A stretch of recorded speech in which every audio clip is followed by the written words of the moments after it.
এই গাছের এঁচড়গুলি একদম কচি রয়েছে, তো পাশে আর একটা গাছ রয়েছে, সেই গাছের থেকে এঁচড় পেরে নেবো।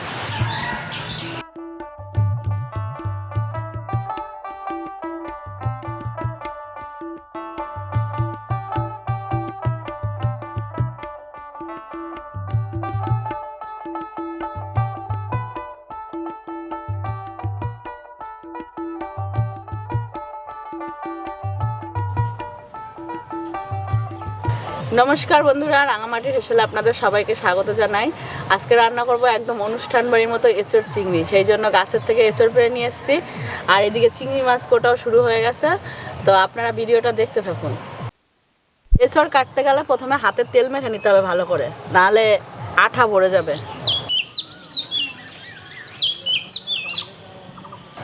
দেখেছো এঁচড়ে কি আঠা হয়েছে? হ্যাঁ, টাটকা তো গাছের মাত্র নামাইছো না, এর লিগে তো আটা। আর একদিন গরম থাকলে আটা শুকিয়ে গেল।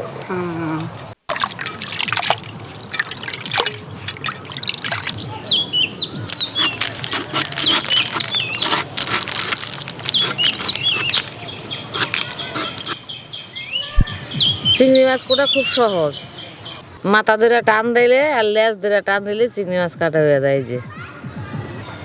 এই যে চিংড়ি মাছের একটা রক থাকে, এই যে রকটা ফালাই দিলাম। এই যে মাঝখানে একটা এই যে মোটা শির আছে, এটা কেটে ফেলে দেবো। এইটা খুব মোটা, তো এটা সেদ্ধ হবে না, এটা কেটে ফেলে দিতে হবে।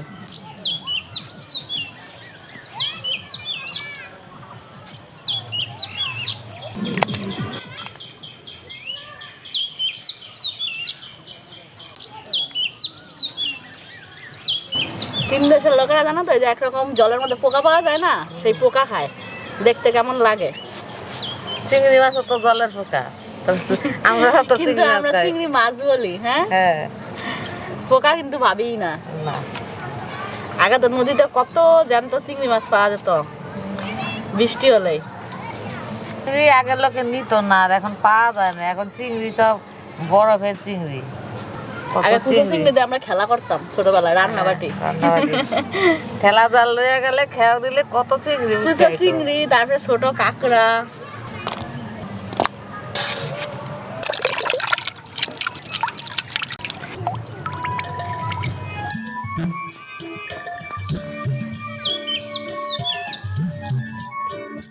এঁচড় চিংড়ি রান্নার জন্য একটা স্পেশাল গরম মশলা বানাবো। তার জন্য এখানে নিয়েছি 4টে এলাচ, দারচিনি, 4টে লবঙ্গ, গোলমরিচ, তেজপাতা।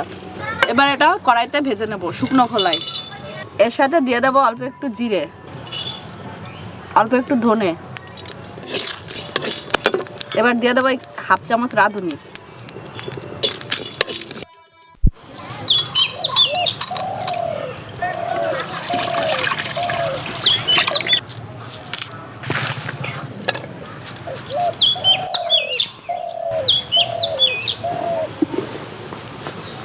জল খুব ভালো করে ফুটে গেছে, এবার দিয়ে দেবো কেটে রাখা এঁচড়।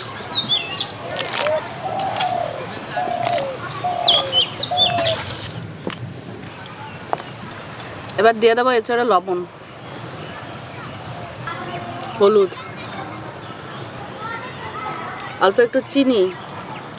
চিনি দিলে এঁচড়টা ভালো করে গলবে, সেই জন্য অল্প করে চিনি দিয়ে দিলাম।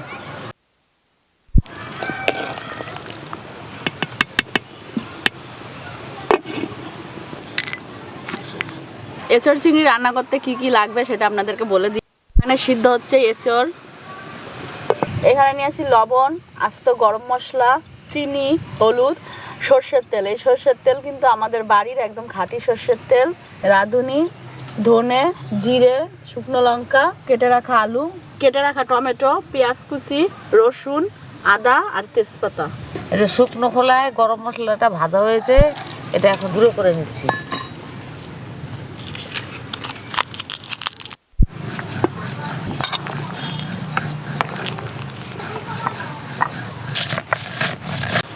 এঁচড়টা পুরোপুরি সিদ্ধ করবো না, 50% মতো সেদ্ধ করব, আর ভাজার সময় গলে যাবে বাকিটা।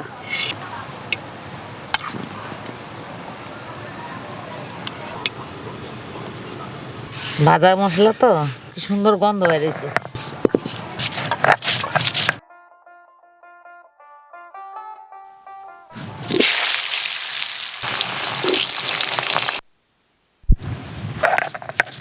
দিয়ে দেবো অল্প লবণ, হলুদ।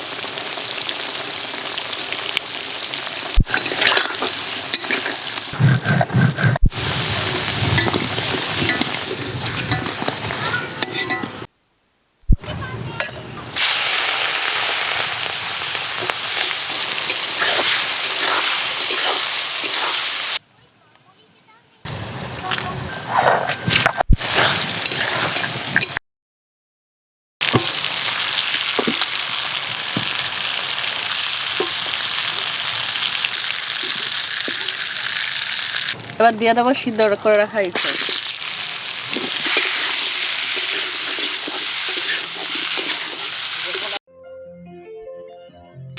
নামিয়ে নেবো এঁচড়টা।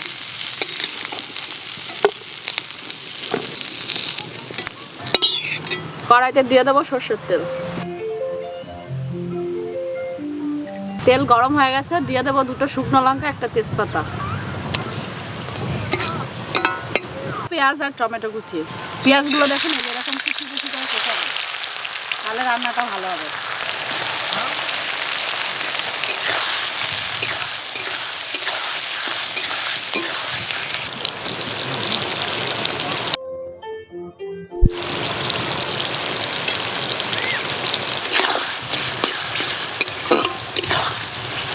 খুব সুন্দর কুচি কুচি করে কাটা হয়েছে, তো এই জন্য পেঁয়াজগুলো খুব বেশি ভাজতে হবে না, এরকম হালকা ভেজে নেবেন। এবারে একে একে দিয়ে দেবো আদা বাটা, জিরে বাটা, রসুন বাটা, শুকনো লঙ্কা বাটা,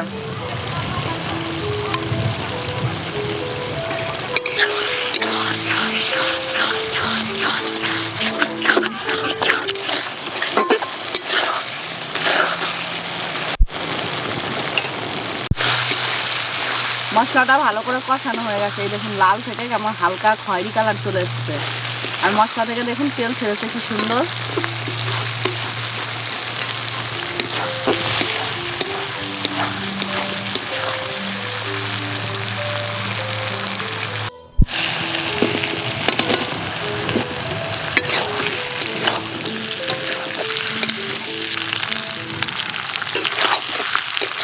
এঁচড় আর আলু মশলার সাথে খুব ভালো করে কষিয়ে নিতে হবে। এঁচড়টা আর আলুটা যখন কষাবেন তখন অল্প অল্প করে জল দেবেন, তাহলে কষানোটা ভালো হবে। আর এই কষানোটা কিন্তু ধৈর্য ধরে করতে হবে, 10 থেকে 15 মিনিট কষাতে হবে। যত কষাবেন এর স্বাদ তত ভালো আসবে।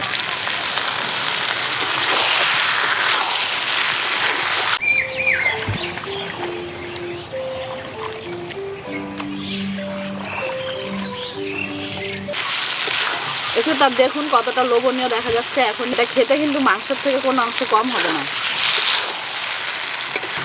কষানো প্রায় হয়ে গেছে, এবার চিংড়ি মাছ দিয়ে আরেকটু কষিয়ে নেব।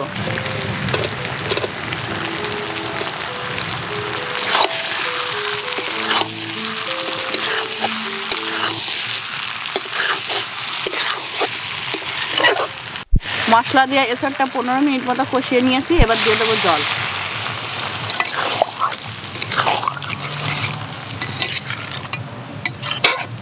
ঢাকা চাপা দিয়ে 10 মিনিট রেখে দিতে হবে।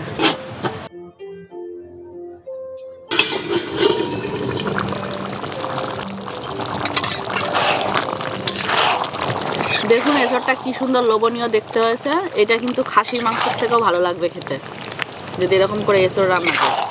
নামানোর আগে শুকনো খোলায় ভেজে রাখা গরম মশলাটা দিয়ে দেবো।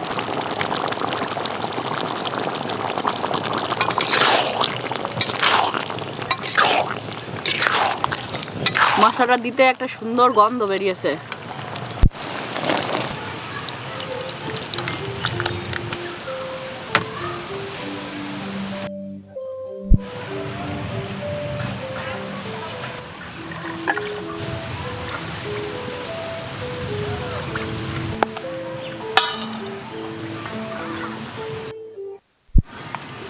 আমাদের গাছের কচি এঁচড়।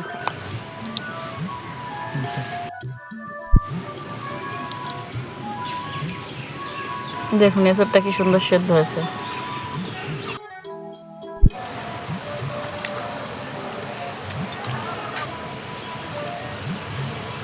বিয়ে বাড়ির ইঁচড় খাই তার থেকেও ভালো হয়েছে। নিজের বৌমা বলে বলছি না, সত্যি ইঁচড় রান্নাটা খুব ভালো হয়েছে। তোমরা এইভাবে ইঁচড় রান্না করে খাবা, এরকমই হবে। এই রেসিপিটা কেমন লাগলো অবশ্যই কমেন্ট করে জানাবেন, আর আপনারা বাড়িতে অবশ্যই ট্রাই করবেন। সবাই ভালো থাকবেন, সুস্থ থাকবেন।